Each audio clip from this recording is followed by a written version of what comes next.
Welcome, Pisces. This is your reading for December the 24th, 2018 to January the 6th, 2019. My name is Tilly. This is Tara with Tilly, and thank you. Thank you truly for all the positive, loving, supportive energy you send my way each and every day. We actually stepped into this energy on December the 22nd. When we had the full moon at 0 degrees of Cancer.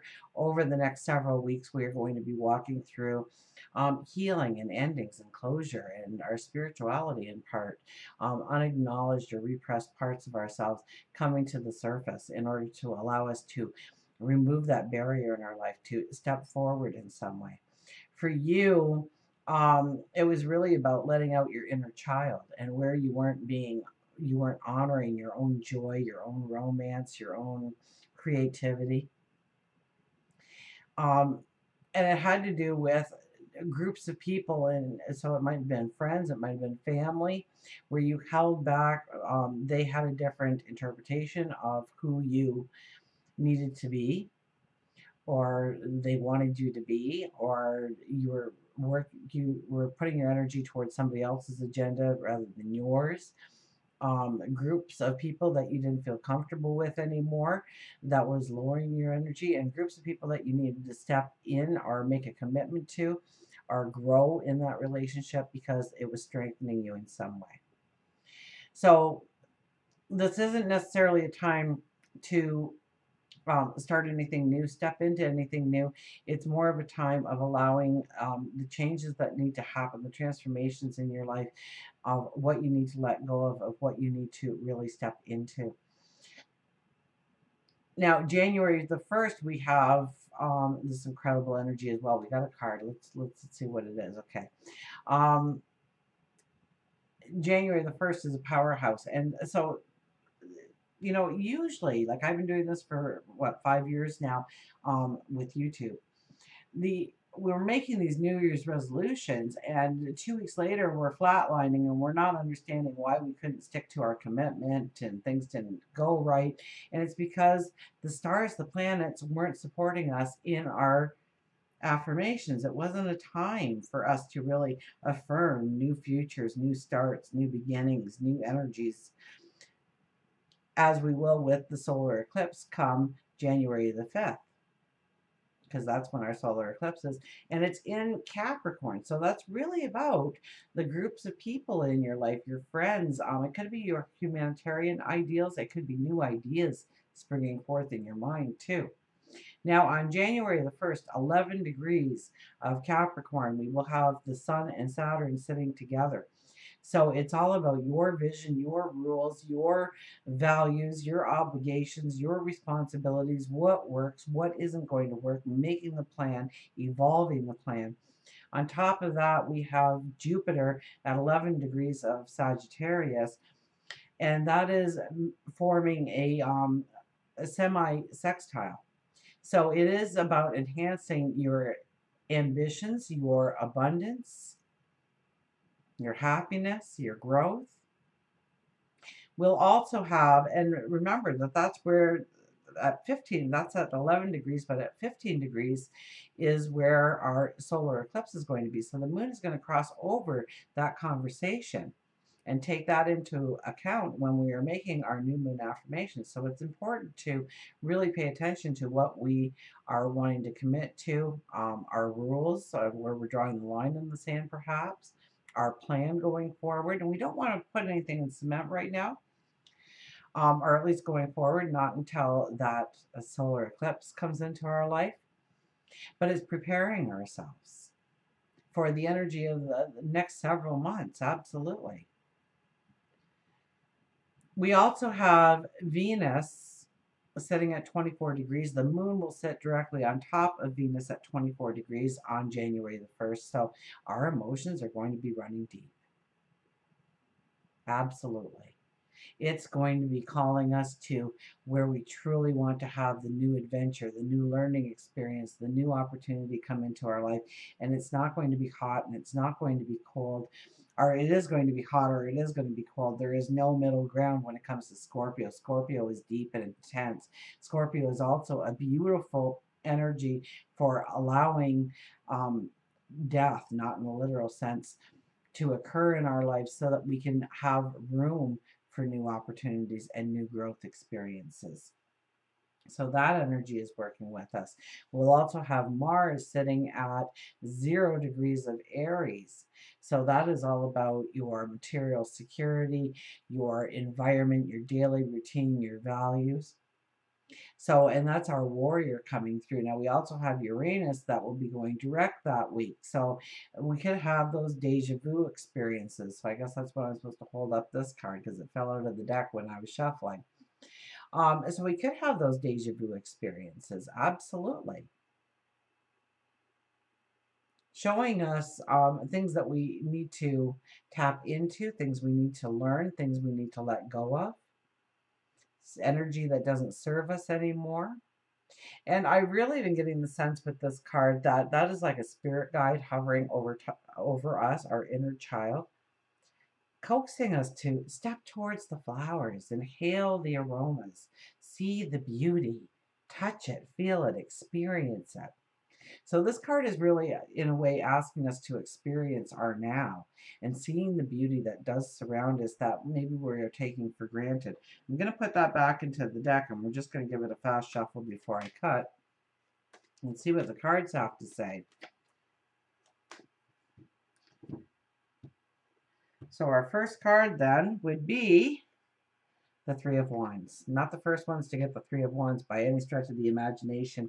You know, we sit here and we stare out into the abyss of our tomorrow, and we really can't make heads or tail of what's waiting for us. So there could be fear, there could be anxieties. So there needs to be a belief in ourself and our plan. And we're kind of like at that first one, we're looking out there and we're kind of going, okay, well, if I were to do this and step into that and embrace this, where do you think that's going to lead me? Where can I see or envision myself going? And after that, we're going to move to that second wand. And it might be a couple of just like mini twists in our original plan, or it could be something completely different. Uranus going direct means something to come literally out of nowhere to, to bring us in wealth. Absolutely. Um, New resources, raising our self esteem in some way. So that third one, which is usually the decision maker, it could be another thing that just comes in. So yeah, really keep your options open.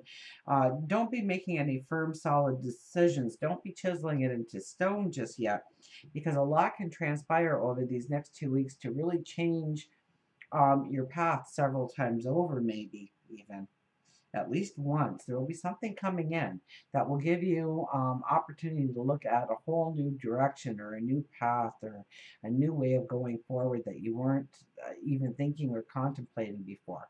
It was out of um, what you were seeing on the horizon completely.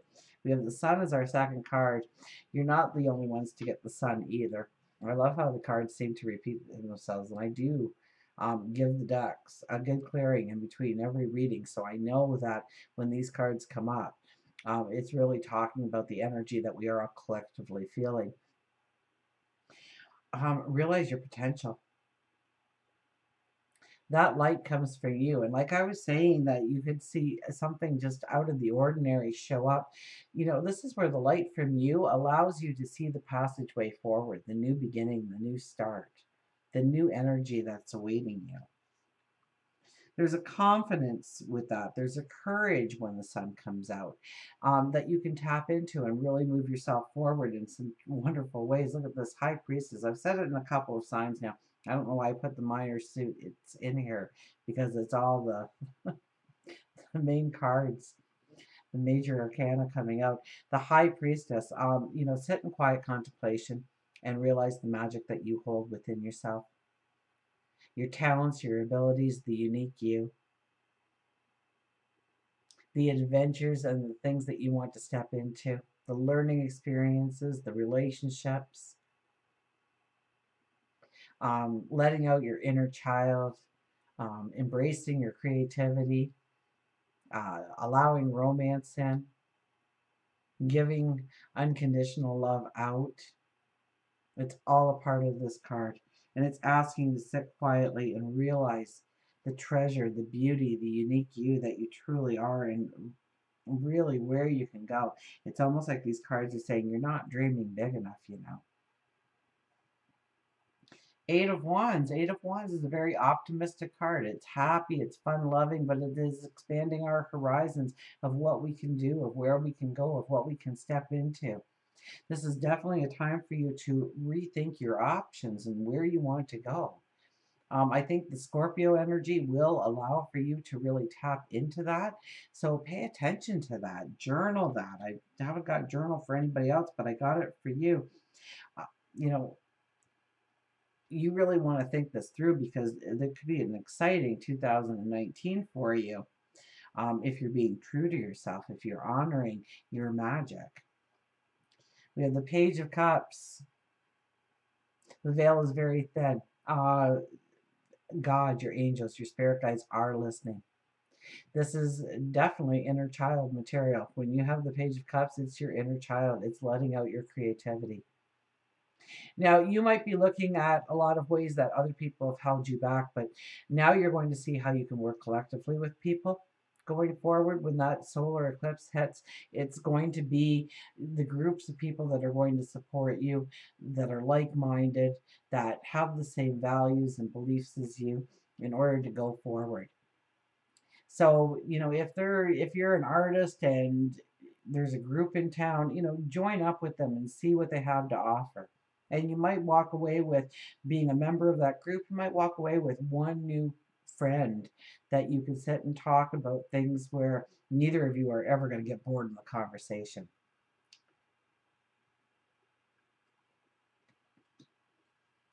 We have the Eight of Pentacles. Eight of Pentacles is raising the bar. I'm going to put that over the Three of Wands. So we're definitely raising the bar, and we're raising the bar in our expectations of what our tomorrow can bring. We're starting to come to terms with the magic and the beauty that we have and how we, when we've applied ourselves in the past, it's been beautiful. We really need to praise ourselves, pat ourselves on the back that we can do things that are just incredible and remarkable and wonderful. And it's because we allow our self-expression to come through. And yes, in the midst of realizing the accomplishments that you have had, you're going to be raising the bar into the accomplishments that you can have going forward. We have the Five of Pentacles. We sit so close to the door of abundance and we don't even see it. So, I haven't really got this card for anybody else, but there could be, all of a sudden this feeling of, I can't do this. I'm not good enough. I keep trying and I'm spinning my wheels. Trust me, the traction's coming, okay? So, but we could get really down on ourselves. We could talk ourselves out of some wonderful things coming into our life. So, it's easy to say, it's harder to do, but it's about being positive every day, of giving yourself that little pep talk, about believing in yourself, about standing up and looking around at your immediate world around you and seeing the beauty that is already present in your life. And how you can use that in order to go forward. Does it give you security? Does it give you safety? Does it bring in love? Does it make you brave? Does it make you strong? Remember, there's something here about your self-esteem and raising it up. And so you've got to watch negative self-talk. You've got to watch when other people are putting you down too. They have no right. They are not better than you, and you are not better than them. We just come from different walks of life. So don't allow anybody to make you feel less than. Don't look at what you lack, but rather what you are going to step into. I think for some of you, there's this kind of magic that comes through finances or something. Like out of the blue, you find yourself sitting in front of um, this doorway of abundance, and maybe you don't believe it. Maybe you won't even investigate it because it's probably another dead end. Get up. test it out. See what's behind the door. We have the moon. The moon goes over the high priestess. It's really about standing in your truth. There's this freedom, this liberation that comes through by standing in your truth, by honoring who you are, by loving every part of you and your path that you've walked in order to get to this point. Sometimes we look back and we wish, well, I wish that wouldn't have happened. I wish I wouldn't have said yes here. I wish I wouldn't have got involved over there. But those were things that were supposed to happen in your life in order to mold you into the person you are. So don't think that you made a wrong decision. It was a life lesson. It has made you strong. It has made you capable. So this, with the high priestess, it's really acknowledging who you are. You have no flaws. That's what these two cards together say. You have no flaws. It's only your perception. When you change your perception, you turn that flaw into a talent, an ability, a way to move forward. Nine of Swords. Nine of Swords has been quite active in these readings. And I'm really getting a sense that, we get hung up on the little details. Sometimes we squash our dreams, our desires, our goals. We start to think that they're impossible to do because we're seeing the whole picture. And then we go, oh, well, in order to have that, I'm going to have to do this. I'm going to have that in place. I'm going to have, oh, I can't do all that. I'll never be able to do all that. Well, wipe that dream away. It's all about the big picture right now. Don't worry about the little details. Don't worry. We will have more than enough energy to look at the little details. So don't get hung up on the little things or where you might have failed before. And gosh, I don't know if I want to try that again. Or, what will people think of me if I go in that direction? Don't worry about all that stuff. Just dream the dream right now. Just dream the dream right now. Put your affirmations up there. Let God, your angels, your spirit guide design how it's all going to come together so perfectly for you. You don't have to be in the design booth for this, okay? You just have to think of the big picture, a giant idea. The rest will come into place, okay? You will broaden your horizons into where you need to go. So watch the negative self-talk. Watch when other people are putting you down or telling you that you can't, because you can. And look at that. Look who shows back up. The Six of Cups shows back up. Let that inner child celebrate, be free. And, you don't have to be an island. You don't have to be alone in order to do that. You just have to see the magic that is already around you. Until we meet again, remember, I do love you.